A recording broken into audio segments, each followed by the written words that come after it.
जो ईरान है वो जंग बंदी चाहता है, लेकिन फिलहाल जंग बंदी मुमकिन नहीं। दैट मीन्स के जो ट्रंप ने फरमाया है कि जी 2-3 हफ्तों में जंग खत्म होगी, तो इसका मतलब है कि अभी फौरन से जंग खत्म नहीं हो रही, 2-3 हफ्तों में जंग खत्म होगी। बहुत शुक्रिया मिस्टर आपने इनवाइट किया। मैं रात को कुछ प्रेसिडेंट ट्रंप के बयानात लिख रहा था कि कौन कौन से मौके पर उन्होंने क्या कहा। पहली 28-29 को शुरू की जंग, 1 मार्च को कहा कि हम 4 हफ्तों में ख़त्म करेंगे, 2 मार्च को कहा 6 हफ्ते भी लग सकते हैं, 19 मार्च को कहा अगर मैं चाहूँ तो 2 सेकंड में जंग बंद करा सकता हूँ, 22 मार्च को कहा कि 48 घंटे में अगर ईरान ने स्टेट ऑफ हॉर्मुज़ ना खोला तो अगले 48 घंटों में हम अटैक कर देंगे, ये 19 मार्च को कहा। और 22 मार्च को कहते हैं कि हमारी तो बड़ी अच्छी मुज़ाकरा चल रही है ईरान के साथ। फिर 23 मार्च को कहा कि मैंने इंस्ट्रक्शन दे दिया है कि आप फलां अटैक बंद कर दें। तो इतनी ज़्यादा इरेटिक उनकी वेरिएबल, मैं डे 1 से कह रहा हूँ कि लैक ऑफ वॉर ऑब्जेक्टिव्स होते हैं। मिलिट्री सबसे पहले वॉर ऑब्जेक्टिव ज़हन में रख के लड़ती है कि हमने करना क्या है। आप मिलिट्री को डिप्लॉय कर रहे हैं, उन्होंने मिलिट्री वेनेजुएला में मिलिट्री पॉइंट ऑफ व्यू से बहुत अच्छी डिप्लॉय की जब कहा गया कि वेनेजुएला के सदर को उसकी बीवी को उठा लो। ये है मिलिट्री ऑब्जेक्टिव। गलत या सही की मैं बातें नहीं अभी कर रहा, मॉरल वैल्यूज की बात नहीं कर रहा, वो तो नेगेटिव था सारा कुछ। लेकिन ये होता है मिलिट्री ऑब्जेक्टिव।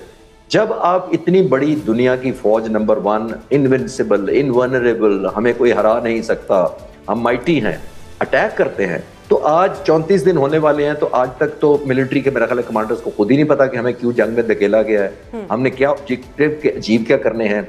और अमेरिका के करोड़ों लोगों को ये नहीं पता कि वॉर ट्रॉफी हमारी क्या होगी, जब हम जीत जाएंगे तो कौन सी ट्रॉफी हासिल करेंगे, इसीलिए करोड़ों लोग सड़कों पे निकल आए हैं। तो जितनी लैक ऑफ क्लैरिटी लीडर की होगी, अनफॉर्चुनेटली उसी तरह की परफॉर्मेंस होगी आर्म फोर्सेस। सही, जिस तरह से जी आपने टाइमलाइन बताई, तो इसका मतलब तो यह है कि ट्रंप के किसी बयान पे एतबार ना किया जाए, बल्कि हमें एक्शन देखने चाहिए। सो मच सो, देखिए उन्होंने ये तक कह दिया था कि मैंने रजीम चेंज तो हो चुकी है, तो फिर मेरे जैसे लोग तो फिर मजाक करेंगे ना कि हाँ आपने 86 साल खामनाई से 56 साल खामनाई को बदल दिया, तो फिर तो यही हम हंसेंगे ना कि ये रजीम चेंज किसको कह रहे हैं।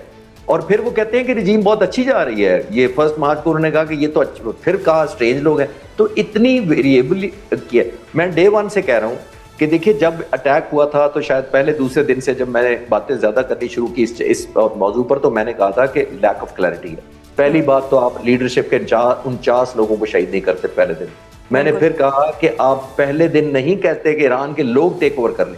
ये कैसे हो सकता है कि दुनिया की सबसे बड़ी फौज हमला कर रही है और आपकी विनिंग रेसिपी के अंदर दुश्मन मुल्क की अवाम शामिल है जिनको अगले 1 महीना आपने बमबारी करनी थी। तो ये कभी होता है कि आपके लोग मदद करें आपको जीतने के लिए, उसी मुल्क के जिन पर आप 1 महीने से बमबारी कर रहे हैं, इनसे तवक्को कर रहे थे। फिर पहले कहा टेक ओवर कर लें, और अभी 3 दिन पहले उन्होंने कहा कि ईरान के लीडर तो डील करना चाहते हैं, लेकिन उनको ये खतरा है कि उनके लोग उनको मार देंगे। सही, यानी जंग शुरू होने से पहले लोग आपके हिमायत में थे कि टेक ओवर कर लें, और आपके इतने मुखालिफ हैं कि अब उनको मार देंगे जो आपसे डील करेगा। तो आई थिंक प्रेसिडेंट ट्रंप को खुद ही नहीं क्लियर कि उनकी अपनी क्या पोजीशन है और उनकी फौजों की। एक चीज तो वाज़ेह इस वक्त हो रही है कि इस वक्त डेस्परेशन है ट्रंप में कि किसी तरीके जंग बंदी हो जाए।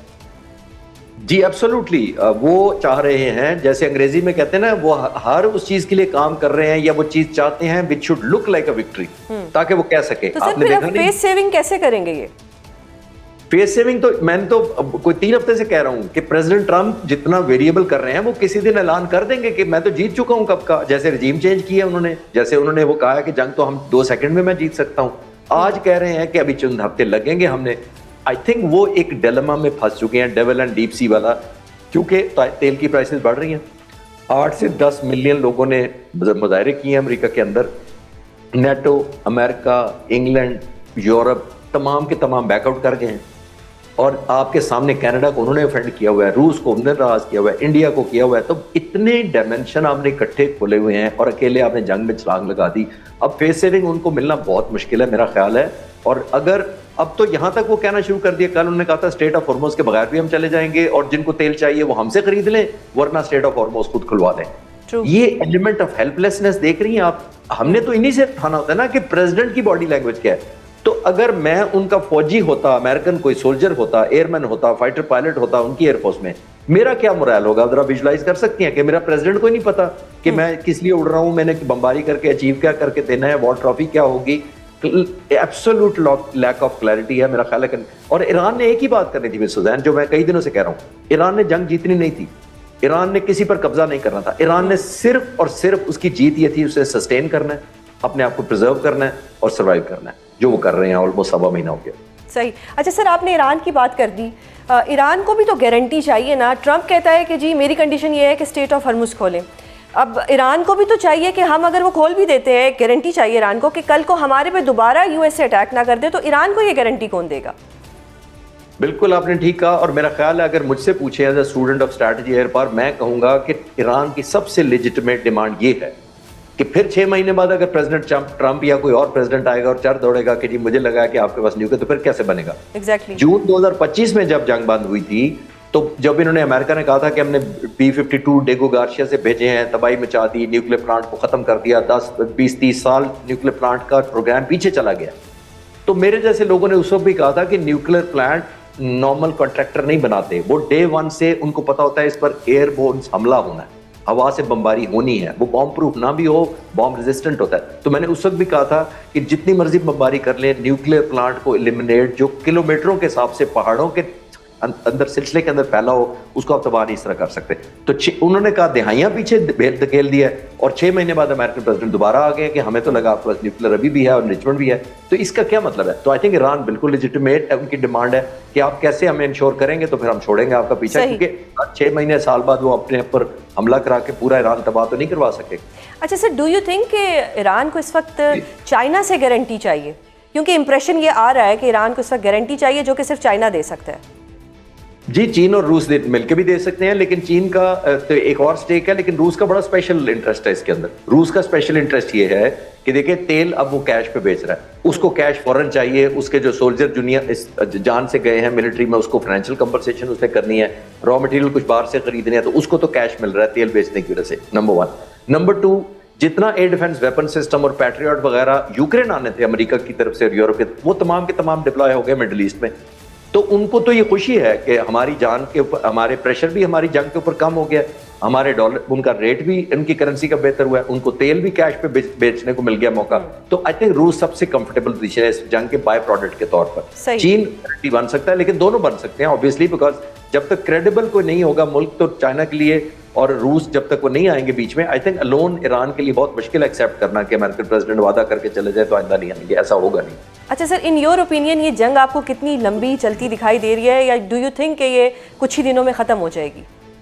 मेरा ख्याल है president Trump is running out of options, और वो फेस सेविंग चाहेंगे कोई ना कोई, अगर किसी नेगोशिएशन उनको मिल जाए, जो मैं शुरू में कह रहा था, it should look like a victory, जो वो अपने लोगों को कह सके कि हम जीत गए हैं, क्योंकि उनका इलेक्टोरल बहुत डैमेज हुआ है, बहुत ज़्यादा ओपिनियन आपने देखा 70-80% खिलाफ हो गई है प्रेसिडेंट ट्रंप के जंग के। मेरी अमेरिका में कुछ दोस्तों से बात होती है तो हर आने वाले दिनों उनकी महंगाई उनके लिए हो रही है। हमारी तो थर्ड वर्ल्ड में तो आप, हमारी बाइंग पावर पहले ही कम थी।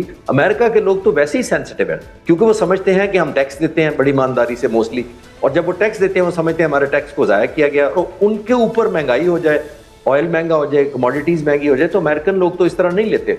अभी आखिरी बात एक इंपॉर्टेंट ज़हन में रखनी चाहिए सुजैन, कि अभी इन्होंने ट्रूप्स ऑन ग्राउंड नहीं किए, जिस दिन वो किए और बॉडी बैग जाने शुरू हुए तो उस दिन प्राइस बहुत बढ़ जाएगी अमेरिका की। अच्छा सर, अब in your opinion, again in your opinion, upper hand किसका है इस जंग में?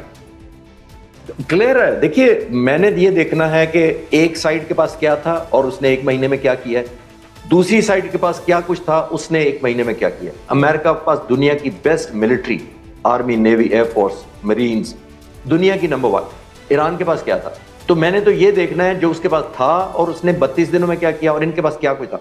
तो इसमें कोई रॉकेट साइंस नहीं है। अमेरिका की दुनिया की best military resources, funding, military air bases, UAE में एयर बेसिस, मिडिल ईस्ट में एयर बेसिस होने के बावजूद एब्सोल्यूट वो नहीं, उसके करीब भी नहीं परफॉर्मेंस जो मैं तवक्को कर रहा था। और मैं अब दूसरे दिन जंग के कहा था कि जब भी ये जंग बंद हुई, ये वो अमेरिका और इजराइल नहीं रहेंगे जो जंग से पहले हैं। बहुत शुक्रिया सर प्रोग्राम में अपना कीमती वक्त देने के लिए।